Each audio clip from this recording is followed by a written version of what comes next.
मानगड किल्ला. मानगड किल्ल्याचं फारसं काही इतिहासामध्ये नोंद आपल्याला केलेली पाहायला मिळत नाही, परंतु याही किल्ल्याचं तितकंच महत्त्व आहे जितकं की बाकीच्या किल्ल्यांचं आहे. म्हणूनच तर महाराजांनी या किल्ल्याची निर्मिती केली होती.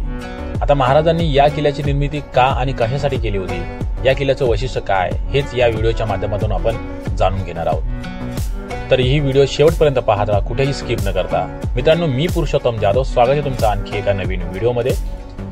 तुम्ही जर का आपल्या चॅनलवरती नवीन असाल तर चॅनलला सबस्क्राईब जरूर करा, बेल आयकनला प्रेस करा. व्हिडिओ पाहून आवडल्यास तुमच्या मित्रांमध्ये जरूर शेअर करा आणि लाईक जरूर करा. हा किल्ला महाराष्ट्रामध्ये रायगड जिल्ह्यातील माणगाव या तालुक्यापासून 15 किलोमीटर अंतरावरती मशिदवाडी एक गाव आहे आणि या मशिदवाडी गावाच्या अगदी बाजूला मानगड किल्ला आहे. आम्ही सकाळी 10:30 वाजता या ठिकाणी येऊन पोहोचलो आणि आमच्या ट्रॅकला सुरुवात केली.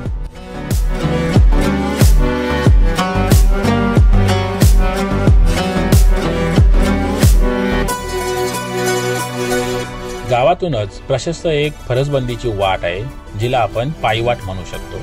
15 ते 20 मिनिटं अंतर चालल्यानंतर डोंगररांगा आणि मानगडाच्या मध्ये असणाऱ्या खिंडीमध्ये आपल्याला विंझाई देवी मातेचं मंदिर पाहायला मिळतं. त्याच्याच बाजूला असणारा हे किल्ले मानगड असं एक बॅनर लावलेलं आहे, ज्याला तुम्ही आवर्जून वाचा आणि मगच या ट्रॅकला सुरुवात करा. गड देवता विंझाई देवी मंदिर. हे मंदिर पूर्णतः आपल्याला कौलारू पाहायला मिळतं. हा एकच मंदिर आहे जो आम्ही पहिल्यांदा कोणत्या किल्ल्यावरती कौलारू पाहिलेला आहे. मंदिरामध्ये एक विंझाई देवी मातेची मूर्ती आहे, त्याच्याच बाजूला असणारे वीर मारुतीरायाची मूर्ती आहे. मंदिराच्या बाजूला एक ज्योती आहे, त्या ज्योत्यावरती पुरातन काळातल्या देवी देवतांच्या काही मूर्ती आपल्याला पाहायला मिळतात. चढते वेळी पाटेकरची मात्र खूप हालत खराब होते. उतरताना त्याची काय परिस्थिती होणार आहे हे देव जाणे. आता या पॅचवरती थोडंसं रिस्की आहे. मित्र आता चढतायत कारण इथे पूर्ण कातळ आहे आणि मग पाय सरकण्याचे चान्स जास्त आहेत इथे. आता हा तर तो अटकलाय, बाकीचे मित्रमंडळी पुढे वरती गेलेले आहेत. 10 ते 15 मिनिटं उभी चढाई केल्यानंतर या किल्ल्याचा आपल्याला पहिला महादरवाजा पाहायला मिळतो. या दरवाजाचं बांधकाम हे गोमुखी बांधणीचं केलेले असून या दरवाजाच्या दोन्ही बाजूला 2 भले मोठे बुरुज बांधलेले आहेत. या दरवाजाची कमान ही ढासळलेली आहे व कमानीचे दगड हे जवळच पडलेले दिसून येते आणि या दगडांवर एक कमळ आणि एक माशाचे शिल्प कोरलेले आहे. महादरवाजातून आत आल्यानंतर काटकोण्यामध्ये डाव्या बाजूला गडाचा दुसरा दरवाजा आहे, जो सध्याच्या परिस्थितीमध्ये पूर्णपणे उद्ध्वस्त झालेला आहे. त्याच्या थोडं पुढे आल्यानंतर उजव्या बाजूला कातळामध्ये कोरलेली एक भली मोठी गुहा आपल्याला पाहायला मिळते. या गुहेला धान्य कोठार असं म्हटलं जातं. ही गुहा सातवाहनकालीन आहे. गुहेच्या आतमध्ये प्रचंड मोठी अशी जागा आहे. त्याचबरोबर गुहेच्या आतमध्ये 2 आपल्याला पाण्याच्या टाक्या सुद्धा पाहायला मिळतात.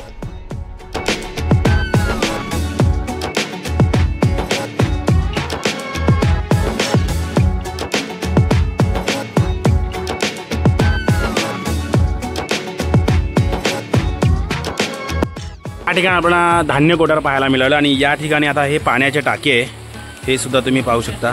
पाण्याचे टाके आता सध्या पाणी भरपूर भरलेलं आहे. या पाण्याच्या टाक्यामध्ये इथे सुद्धा एक पाण्याची टाकी आहे आणि या साईडला सुद्धा एक मोठी पाण्याची टाकी आहे. महादरवाजाच्या उजव्या बाजूला थोडं पुढं आल्यानंतर आपल्याला 2 हनुमान टाके दिसतात.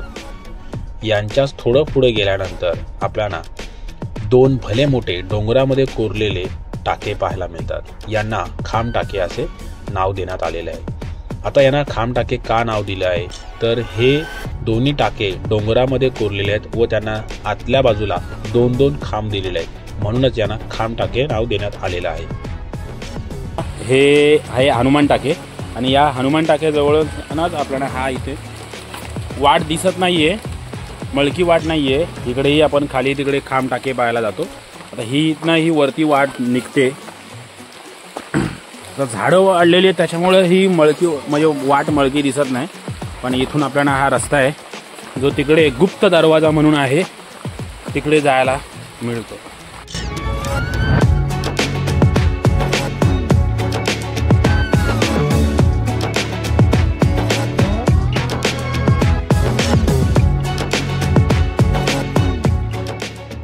या ठिकाणी आपल्याला हा गुप्त दरवाजा पाहायला मिळतो, जो त्या काळामध्ये याचा वापर होत होता.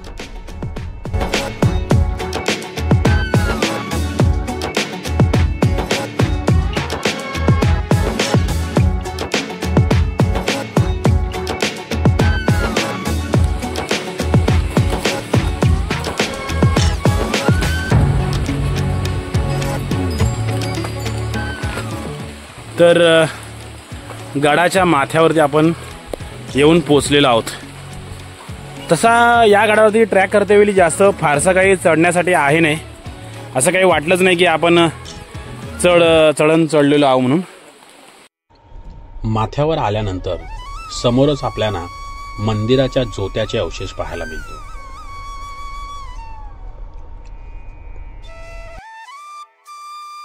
तर इथे आपल्याला फळक लावलेला आहे राज सदर. तर हा जो भाग आहे जो आपण पाहत होतो बालेकिल्ल्याच्या परिसरामध्ये, हाच तो आहे राज सदर. मित्रांनो, समोरच आपल्याला गाव पाहायला मिळतोय. याच गावातून आपण वरती आलेलो आहोत. या गावातून आपण सरळ असा वरती येऊन असा किल्ल्याला पूर्ण गोल वेढा मारून आपण वरती आलेलो आहोत. आणि इथे सुद्धा 2 पाण्याचे टाके आहेत. समोर तुम्ही पाहू शकता की कमीत कमी एक 40 ते 50 किलोमीटर अंतरावरती आपल्याला दूरपर्यंत दिसत आहे. हिंदवी स्वराज्याची राजधानी रायगडाचा उपदुर्ग म्हणजेच किल्ले मानगड. रायगडापासून सुमारे 15 किलोमीटर अंतरावरती मानगड किल्ला आहे.